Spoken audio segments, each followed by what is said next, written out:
A Night on the Town with Jon Frye, with Josh Avila and the Green Screen Team and Paul the Intern. Tonight, a new installment of Chip and Chump of the Week, and the good, the bad, and the ugly, and their special guest, David Spade. And now, your host, Jon Frye. Hey, welcome to another edition of Night on the Town. I'm your host, Jon Frye. Hey, did you guys hear about the boy that was stuck in the balloon earlier this week? Yeah, they thought he was in the balloon, then they thought he had fell out, then they found him at his home, and then it turns out it was a hoax. And then the father wanted a reality deal. Then he holds a press conference, then tells him that he'll answer all the questions to put in a box, then goes inside, comes back out at 7, and then holds a press conference. He doesn't answer the questions. Yeah, it's just another day in the life of Americans, Hey, did you guys hear about Senator John McCain's daughter, Megan? Well, apparently she posted a picture of herself in a tank top on her Twitter page, and the picture showed just a little bit of cleavage. I guess the picture has brought on a lot of negative attention for the Republican Party. I don't know how that could be negative. I mean, really, that could actually be used as a stimulus package that America needs. Just my opinion. Hey, did you guys see the Raider game this week? Oh, wait. You couldn't. It was blacked out. Speaking of Raiders, the Oakland Raiders football practice was delayed nearly 2 hours after a player reporting finding an unknown white powdery substance on the practice field. Did you guys hear about this? It's pretty crazy. Head coach Tom Cable immediately suspended practice and called police investigators and the FBI. They did a complete analysis and determined the unknown powder was actually the goal line. Practice resumed after special agents decided the team was unlikely to encounter the substance again this weekend, or this season for that matter. Give it up for Josh Avila and the Green Screen Team.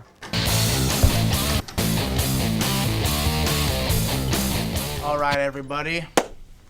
I'd like to take a minute, just sit right there, and we'll tell you how that boy left in a hot air balloon filled with hot air. In eastern Colorado, born and raised, chasing tornadoes is how I spend most of my days. Chilling in a basket, laxing all cool, getting in a balloon up out by my pool. When a couple of winds who were up to no good started pushing me out of my neighborhood. I took one little flight, the whole world got scared. They said, "You're moving with your mom on that wife swap show that's no longer on air." I fell out of the box and into the air. I yelled to the balloons, "Going down, smell you later." They Google Earthed me. Guess what? I wasn't there. I was safe in my room in the attic untouched. And guess what? All this crap was a stunt. All right, everyone. I'm Josh Avila. This is my Green Screen Team right now. We lost Spencer. He's lost right now. But Bryce and we are in the sky, and we are flying. We are looking for Paul the Intern, who is chasing the little boy who's no longer there. And we are having a blast. Real quick, couple facts about the sky. Bryce, you got one? Well, the air is made of highly magical particles that allow you to fly all of a sudden. True. Yeah. I think that's called pixie dust. You've seen that in Peter Pan and stuff. Pan, if you believe in magic.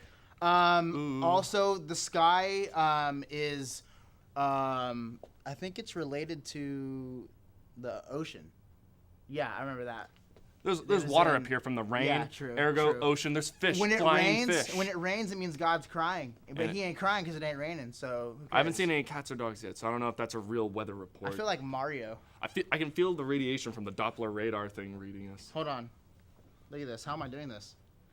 All right. Well, we're gonna keep flying up here, looking for Paul the Intern, and we're gonna kick it back down to Jon Frye, way on down. Back into the studio. I think he's in like Wisconsin or something like that. I don't remember. But here you go. Jon Frye, back to you. Alrighty, thanks guys. Hey, thanks Rainey. I just got this note. As we speak, somehow our intern Paul got stuck inside an experimental hot air balloon. He is about 800 feet above Fort Collins, Colorado. Actually, he's calling me right now. Hold on. Hey Paul, what's up? Hey John. Hey, how did you manage to get stuck into that balloon? I don't know, John. I think I got drunk. You think you got drunk and got into a balloon? I think so. I don't know. Are you okay? Yeah, I'm okay, I think. I'm just a little hungry. Hungry? That should be the least of your concerns right now, Paul. I know it should, but it's not. I wish I had something to eat like a burrito with steak and cheese. Oh, maybe a beer. Another one. I need a beer. Hey, Paul, who are you talking to? Nobody? I heard you talking to someone up there. Oh, I think it was the damn birds. Hey, Paul, are you really in that balloon? Yeah. Yes. Oh, okay. I think I'm about ready to land. You're about ready to land? Whee! Yeah, he must be in there. Hey, Paul, are you all right? Yes, Johnny, I'm okay. You're okay? Well, come back to work. We'll, your internship. Okay. All right, thanks, Paul. Well, I'm glad to hear that he is okay. And we're going to kick it off now to Chump of the Week.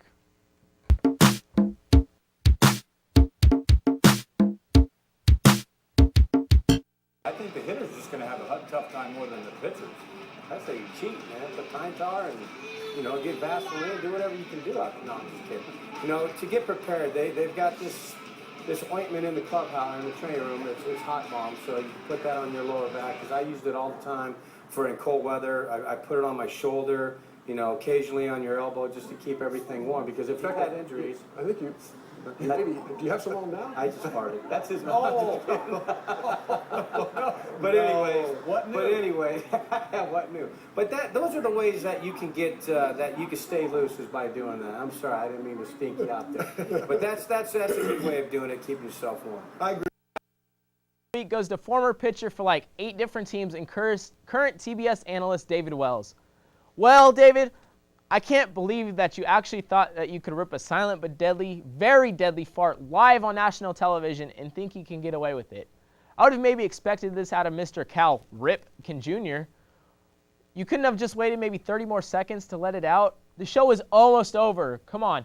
Oh, and another thing, Ernie Johnson. I don't care if you like Wells that much or if you don't, but to actually rip the guy for ripping one out, isn't that cool, man?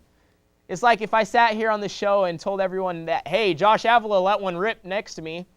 I know that only 12 people will hear it, including the people on the crew. That's just a horrible thing to do. And that's why you guys are this week's Chumps of the Week.